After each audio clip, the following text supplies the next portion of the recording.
Prime Minister Narendra Modi has stepped into a high-stakes diplomatic moment as tensions in West Asia threaten not just regional stability but India's energy lifeline. In a crucial phone call with Sheikh Mohammed bin Zayed Al Nahyan, the President of the United Arab Emirates, Modi sent out a clear message. India wants peace, and India wants stability in the region, especially in the strategically vital Strait of Hormuz. This narrow stretch of water carries nearly a fifth of the world's oil supply. For India, it is not just a route, it is an economic lifeline. Any disruption here directly hits fuel prices, inflation, and the common household budget. That is why New Delhi is moving fast and carefully. During the conversation, Modi strongly condemned attacks on Gulf nations and stressed the need for calm. Both leaders agreed to work together for early restoration of peace. This is not just routine diplomacy, this is crisis management at the highest level.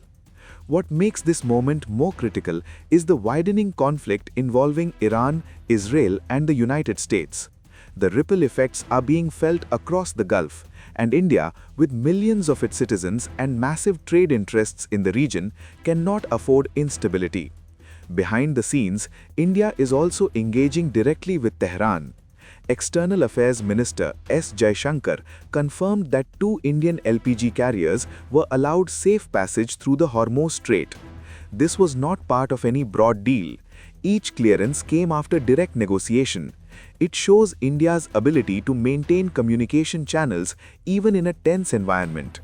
The Ministry of External Affairs has made it clear. The priority is simple: bring Indian ships and citizens home safely. Ensure energy supplies are not disrupted, and push for dialogue at every level. जैसा कि हमारे special secretary साहब ने बताया कि एक जहाज़ हमारी स्ट्रेट ऑफ हॉर्मुज़ में के इलाके में अभी भी वहाँ पर स्थगित हैं, तो ये हमारा इरादा है कि ईरान के साथ और अन्य देशों के साथ बात करके उन जहाज़ों को देश सुरक्षित लाया जाए। ये हमारा उद्देश्य है। इस पर बातचीत चल रही है। जहाँ तक मानवीय सहायता की बात आपने कही, ईरान के साथ कई एक मुद्दे पर हमारी बातचीत चल रही है। शुरुआत से ही हम ये कह रहे हैं कि हमको और ये भारत का पक्ष रहा है कि संवाद का रास्ता तय किया जाए, राजनयिक माध्यम का रास्ता तय किया जाए, ताकि जल्द से जल्द ये संघर्ष को विराम पे लाया जाए। हम लोगों ने ये भी कहा है कि हम सभी देशों से ये हमारी आह्वान है कि संयम बरतें और संघर्ष को आगे बढ़ने से रोका जाए।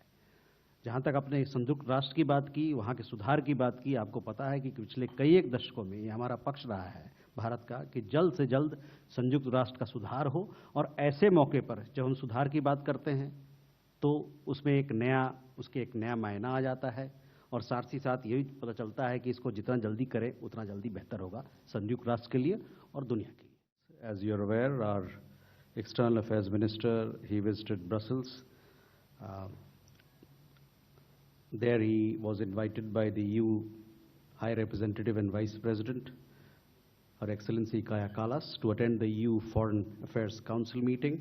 At the meeting, apart from discussing India-EU ties, he and other ministers of the European Union, foreign ministers of the various countries of the EU, they discussed global challenges, particularly the situation in West Asia, including its effect on energy security.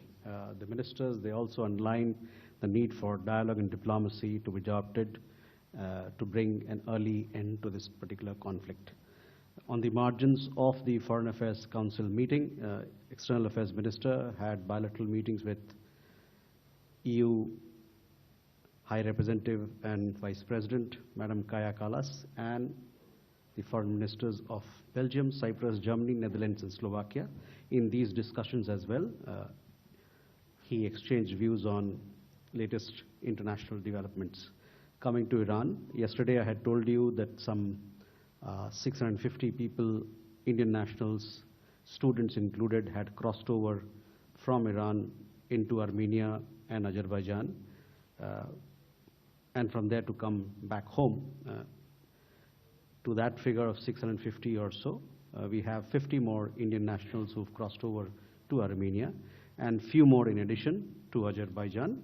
Yesterday I also gave you an update on 284 Indian pilgrims who had gone to Iran. They had successfully crossed over into Armenia yesterday. Of those 284 pilgrims, 130 of them will be arriving in Delhi today. On the control room situation, the MEA control room remains fully functional and supporting the needs of our Indian nationals. But I must say that the number of calls or emails have reduced significantly. For example, yesterday we received only 22 calls and 6 emails, and these were attended to. That is all that I have to. From an India perspective, this is a delicate balancing act, maintaining ties with all sides, protecting national interests, and ensuring that energy flows remain uninterrupted. The message from New Delhi is firm: dialogue over disruption, stability over chaos, and peace over prolonged conflict.